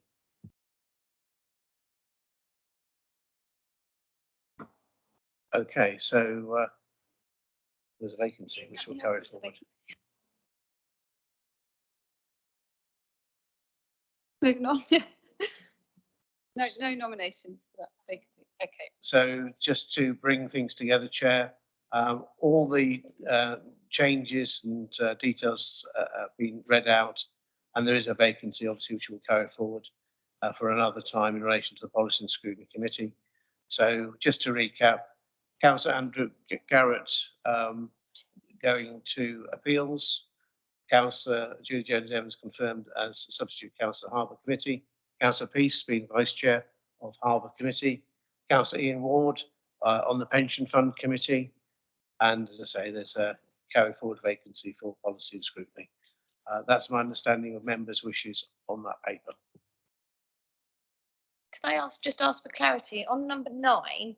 The place, if no one of the non-aligned group wants to do it, could one of our group put themselves forward for that vacancy? Through you, Chair, the paper's been written so that effectively, if there was unanimous agreement to, in the absence of a sort of volunteer from the unaligned number of councillors, then it's a possibility, if there's no dissenting vote, then the seat could be allocated to another councillor. And that will depend on a no dissenting vote being raised. I think councillor. I believe that all the unaligned are not here. Chair, I Brody? find Mr Potter's statement there at the end quite surprising, given everything we went through at the start of this council, that nobody could take the place from another group, even if it was vacant, that there was no more loaning, there was nothing else like that, which this council had operated successfully all the years I've been on the council, and probably you, leader of the council and deputy leader, and others who've been around a long time. We had that all ripped up a year ago. Now it's been suggested that we can go back almost to it. I mean, I know that's a simplification of what Mr Potter said, but it's effectively what he said. Okay, I think we'll go to the vote then, if there's no more comments. Clarification, I think. Through you, Chair, if I can sort of give the clarification sought by Councillor Brodie. The position is quite clear that the way things stand is that the proportionality has been calculated so that there is a vacancy for an underlined councillor.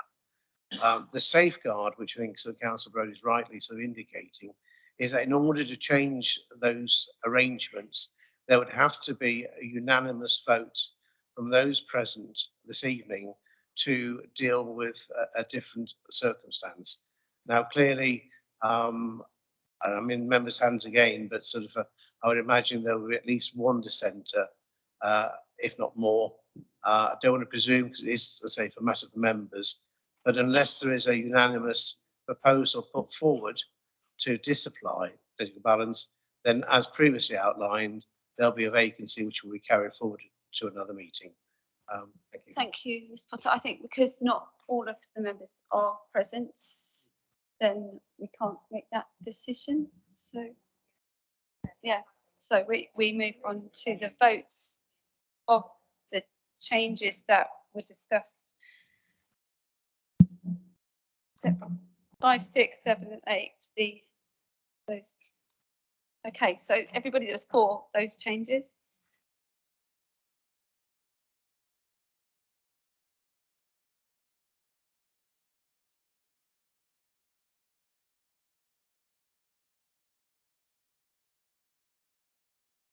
Those against? And any abstentions?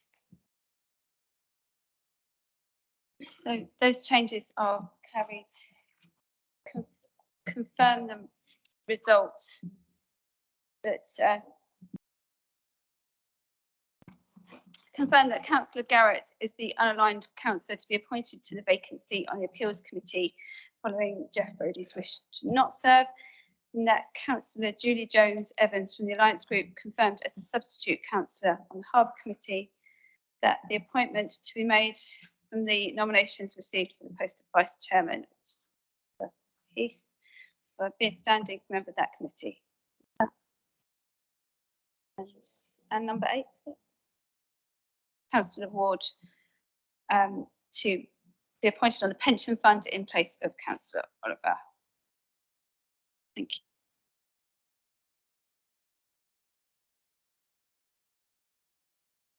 Okay, moving on to item 11, which is the member question time.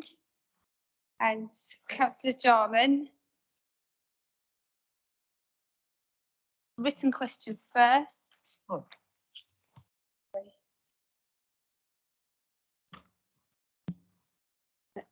Councillor Brodie, I believe this is your written question. Yes, it is my question. I won't read it out. I'm sure you can all read. And I look forward to the response from the whomever. Councillor Stevens. Thank you, Chair, and thank you, Councillor Brodie. I've got your question, though. You've also got my written response. I will read the response.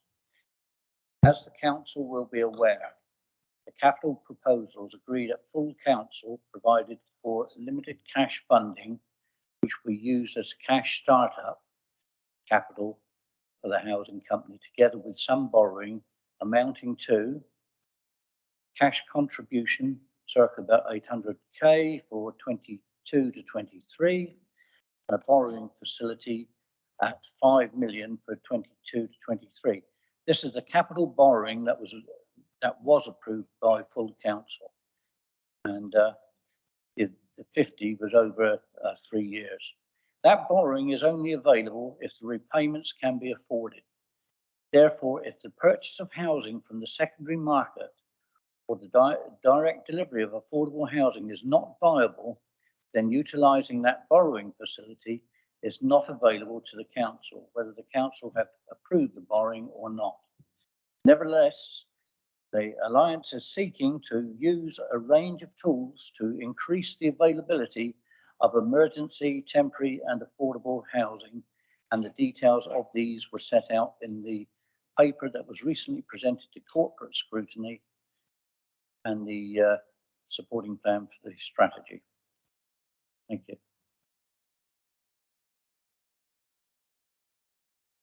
Thank you. I have a supplementary. Yes, I said you would have a supplementary. Which is why I preferred this question to come under this agenda item, because we're not allowed supplementaries when we ask questions of the leader.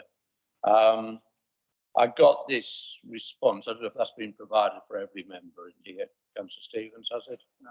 No, which is disappointing. Very disappointing. I'm very sure every member gets a copy. Absolutely, absolutely. It's very disappointing in terms of a transparent and accountable council. I received this at 7:25. I've been concentrating on the debate since, so I'm not going to come back with any specific questions now, and I'm not going to make this a political issue at all. As far as I'm concerned, together with the cost of living crisis, affordable housing is the most important issue that this council faces.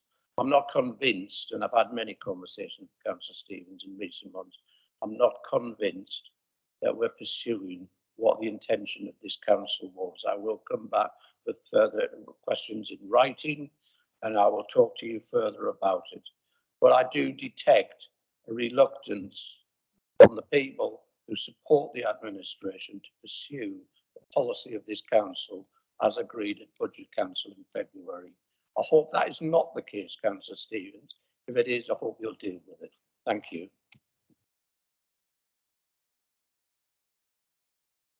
Councillor Stevens. Councillor Brodie, I'll take that comment, and obviously I'll be working cross chamber, as I've said, and also with your good self. I said that the way that housing was set up across this authority was not to my satisfaction, certainly not to your satisfaction either, I think, Councillor Brodie. I have actually got another response for you. It's this, which I'll give to you after the meeting. But that also encompasses what was mentioned at scrutiny in the report that I gave to scrutiny as well. You should have it to take forward and come back with queries, by all means. Only too pleased to speak. Thank you. Councillor Jarman. Thank you, Chair. Question to the leader. Through me, from my friend and colleague Konstantin Koshelenko, who is the Deputy Minister of Social Policy of the Ukraine, with specific responsibility for digital development, digital transformation and digitization.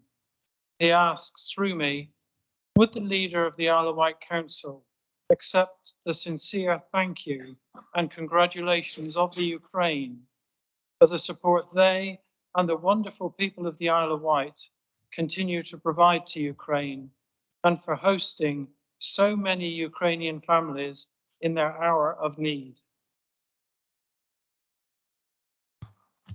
Yes, I will be writing back, and for everybody to know, it's to thank Deputy Minister Koshelenko Thank you for the question to the Isle of Wight Council.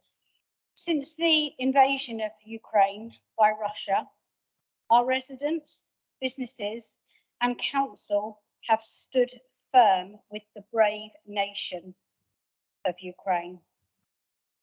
Our residents have donated significant funds to the DEC humanitarian appeal for Ukraine, hosted fundraising events, and sent many lorries full of donations to the Ukraine through our locally based MADAD group and probably others there too. Our businesses on the island have likewise contributed goods to the appeal and assisted with the logistics of transporting donations from the Isle of Wight to the Ukraine. Our council should be proud that it has raised the Ukraine flag throughout the invasion and established a group to coordinate significant support for those guests arriving here. Our very strong commitment from the Isle of Wight to support Ukraine continues undiminished. Over 600 families on our Isle of Wight have recently come forward offering to host Ukrainian guests, and over 170 have already arrived. Many more are waiting their visas and to commence their travel. And in fact, just this morning, we know we were up in Stansted Airport collecting more Ukrainian families to bring back to the island and a place of safety and tranquility, which is what they sorely need. We know how they're suffering mentally. On behalf of the residents, businesses, and our council, I am very proud to accept and pleased to pass on the thank you from the Ukraine nation for our very humble effort in their time of need. And incidentally, we have planted some sunflowers. Some of us have planted sunflowers out the front, which is the national flower too. I mean, I think it's all very humbling. You've only got to see what they're going through. So that is the response I should be sending back. Thank you. Thank you for raising. Thank you. Councillor Quigley, please. Despite the weather over the last couple of days, you might think I'm crackers asking this question. I've got two prepared to give away before I ask the second one. Does the leader agree that the council should start planning now to provide warm spaces as per the Martin Lewis campaign that's currently ongoing for people that will not be able to afford to put on their heating during the winter, and places such as libraries, colleges, if you can speak to them, and sports centres? And may I add, it gives me absolutely no pleasure whatsoever to ask that question. I couldn't agree with you more. It's not a nice question to have to ask, that we're going to be in that situation. I used to work at Ryde Library some years ago, some people might know, and it was surprising the number of people that used to come in just because of the heat, just during the winter months. And it was always noticeable that you had more numbers. I'm absolutely certain, working with the teams of the people that I said to you about the anti-poverty group, these are the people that know where these people are and how we can do it. And yes, we will be working to do that. And thank you for raising, sad that you've got to raise it, but I absolutely agree. Anything that we can do, we should be doing. Councillor Brading. Thank you, Chair.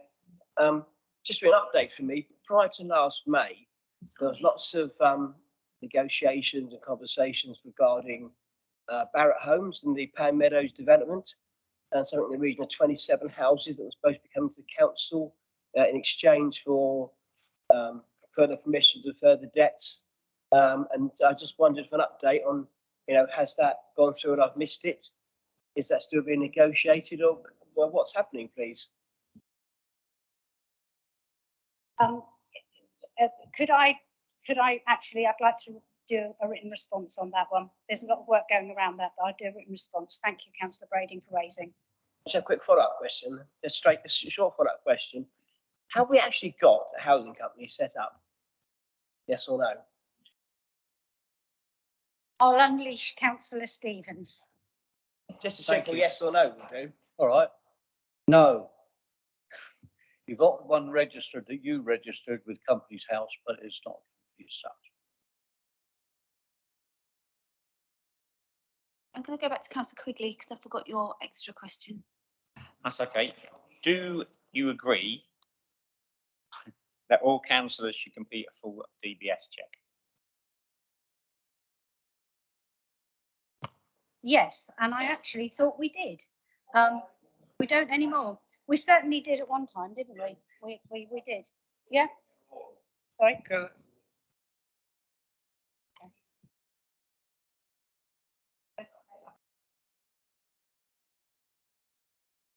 Yeah, Councillor Lilly.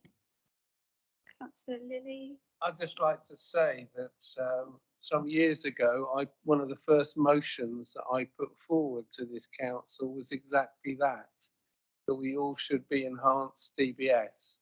But it actually was, as Councillor Brodie said, was actually withdrawn, and on the grounds that there wasn't a legal basis to actually do that. I was actually very disappointed at the time, and I'm very pleased that it's actually been brought up. Thank you. Could I just clarify, Chair, the answer? Was that a yes? So what I will be doing is, obviously it'll have a monetary constraint, so it will have to come back anyway, but we will take that on board and do it. I remember having it, and I've still got my big purple and green certificate for the DBS check. So we will look back into that. Thank you for raising, Councillor Quigley. Thank you. Councillor Judy. Yeah, I am. Next. Thank you, Chair. Yeah, it was just a reflection on the last couple of days, especially with the terrifying urban fires that we saw across the country.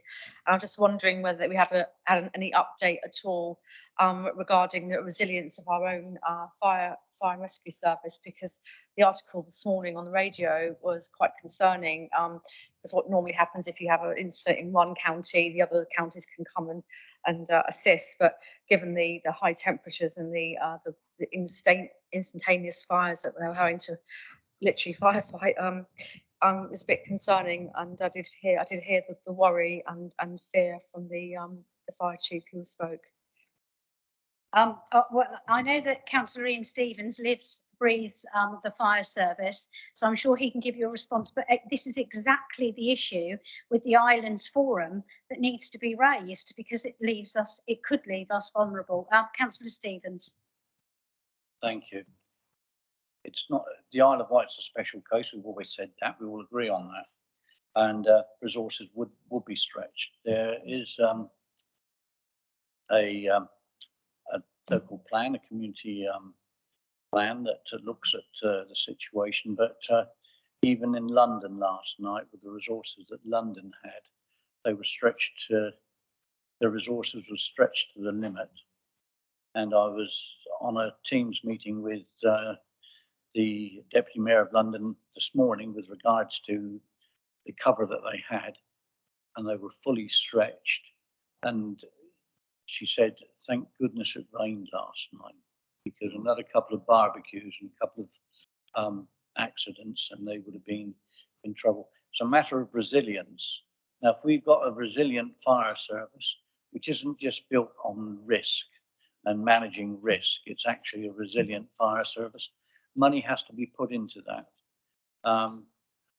In my national role, I will be writing by the weekend with regards to the situation alongside the National Fire Chiefs Council Chairman, Mark Hardiman, about the resilience and about what we need to do to make sure that fire authorities across England are better considered and hopefully better financed.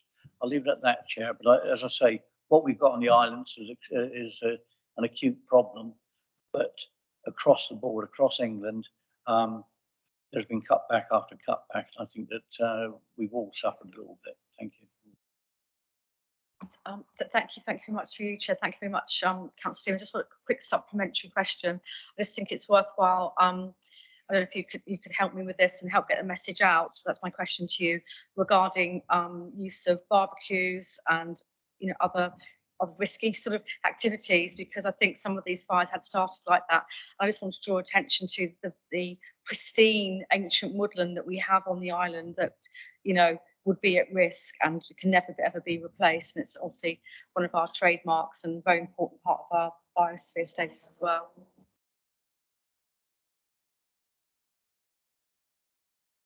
Councillor Mosdale.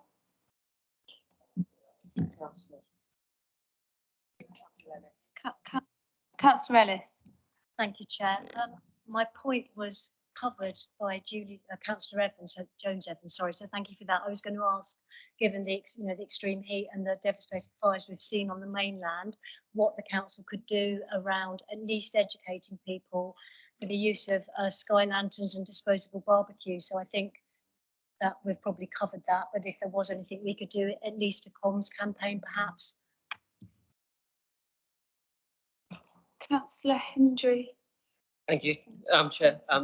Question for Councillor Stevens. As you mentioned earlier, Isle of Wight developments may not be a company anymore.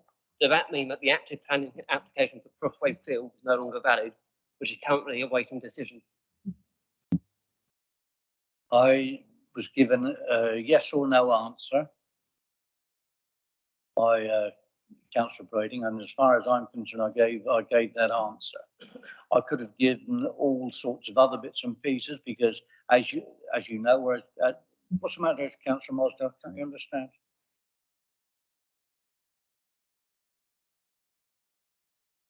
You use the microphone.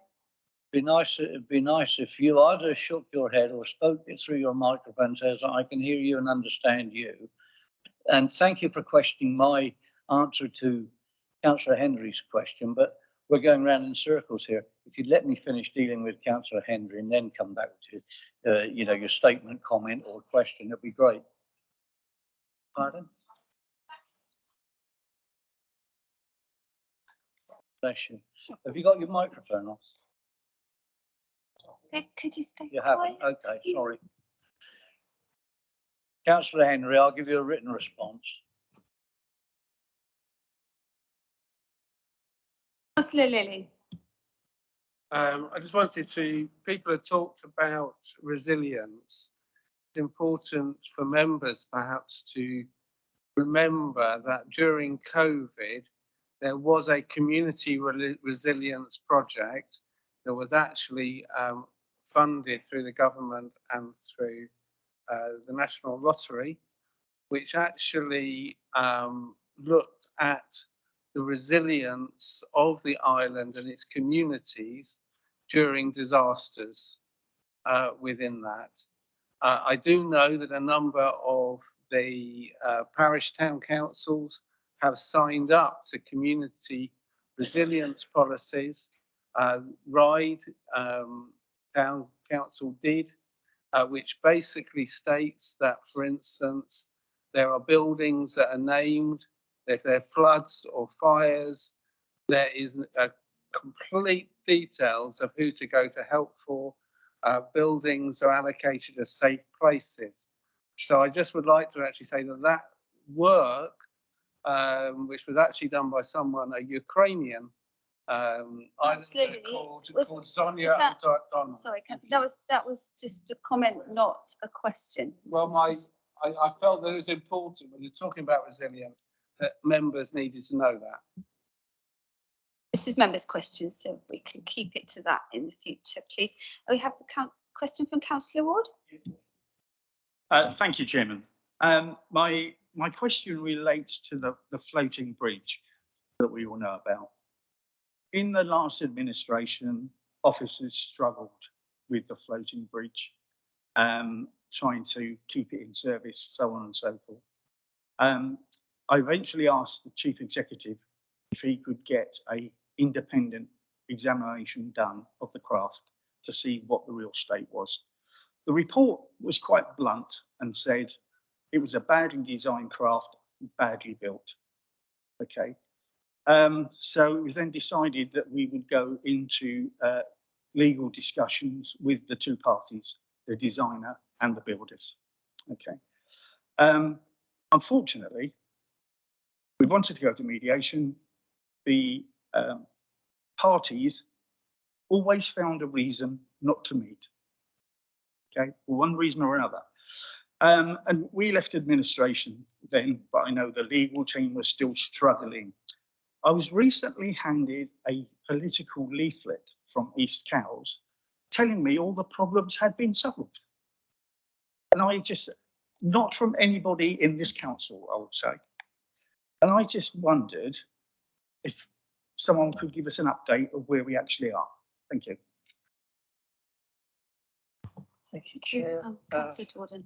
Thank you, Councillor Ward. I'm very impressed that the members in the other side of the chamber are so interested in the floating bridge that they continue to ask me questions about the legal position that we are in.